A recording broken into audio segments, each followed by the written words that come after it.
नमस्कार, अब दुनिया की फटाफट बुलेटिन में आप सभी का स्वागत है और नजर डालेंगे आज की खास खबरों पर। आम आदमी पार्टी के राष्ट्रीय संयोजक अरविंद केजरीवाल ने दावा किया, राम मंदिर बनने के बाद पिछले 2.5 साल में केंद्रीय गृह मंत्री अमित शाह एक बार भी राम मंदिर में भगवान श्री राम के चरणों में माथा टेकने नहीं गए।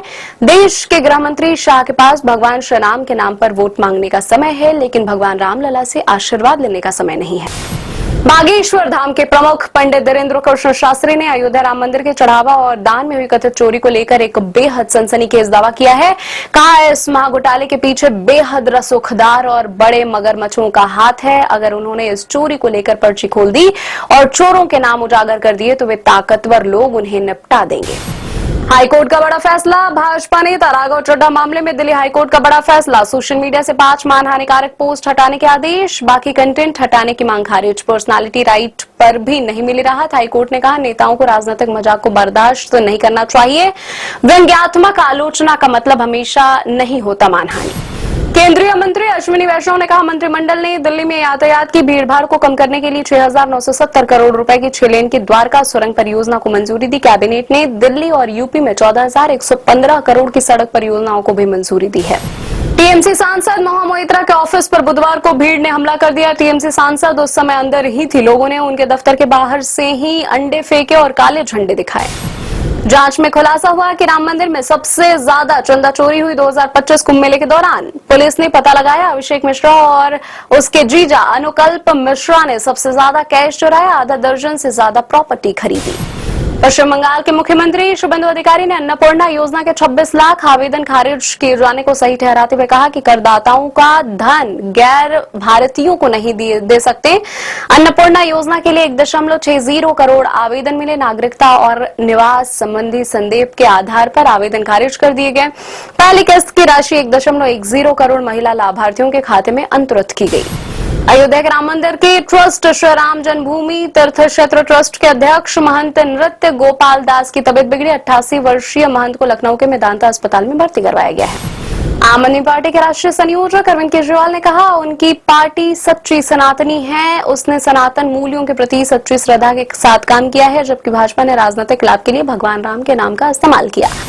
सरकार व्हाट्सएप के नए यूजर नेम फीचर के गलत इस्तेमाल के जोखिम और अन्य चिंताओं की समीक्षा कर रही है। इस फीचर में अगर कोई यूजर किसी अनजान व्यक्ति, ऑफिस कलीग या किसी शॉर्ट टर्म ग्रुप में जुड़ रहे हैं तो अपना नंबर छुपाकर सिर्फ यूजर नेम शेयर कर सकते हैं। समाजवादी पार्टी के कार्यकर्ताओं ने बुधवार को पार्टी प्रमुख अखिलेश यादव का जन्मदिन वाराणसी में हवन करके मनाया। उस दौरान उन्होंने एक पोस्टर पेश किया जिसमें अखिलेश को संविधान की प्रति थामे भगवान कृष्ण के रूप में दिखाया गया है। राजद ने बुधवार को अपना 30वां स्थापना दिवस मनाया। इस अवसर पर पार्टी के राष्ट्रीय अध्यक्ष लालू प्रसाद यादव ने संगठन को मजबूत बनाने का आह्वान किया। कहा, हम लड़ रहे हैं और आगे भी लड़ते रहेंगे। कॉकरोच जनता पार्टी का जंतर मंतर पर विरोध प्रदर्शन बुधवार को 12वें दिन भी जारी रहा, जबकि नागरिक अधिकार कार्यकर्ता सोनम वांगचुक की भूख हड़ताल का ये चौथा दिन है। उन्होंने कहा कि वे ठीक महसूस कर रहे हैं, बस थोड़ी थकान है।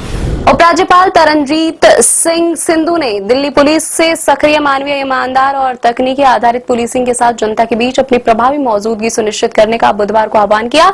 सिंधु ने कहा, पुलिसिंग की बदलती चुनौतियों के हिसाब से खुद को ढालना चाहिए। सीबीआई ने नकली दवा बनाने वाले गिरोह की जांच से जुड़े कथित 3 करोड़ रुपए के रिश्वत मामले में आईपीएस अधिकारी दीपक गहलावत को गिरफ्तार किया है। कथित अपराध के समय गहलावत नागर विमानन महानिदेशालय के क्षेत्रीय निदेशक के पद पर तैनात थे।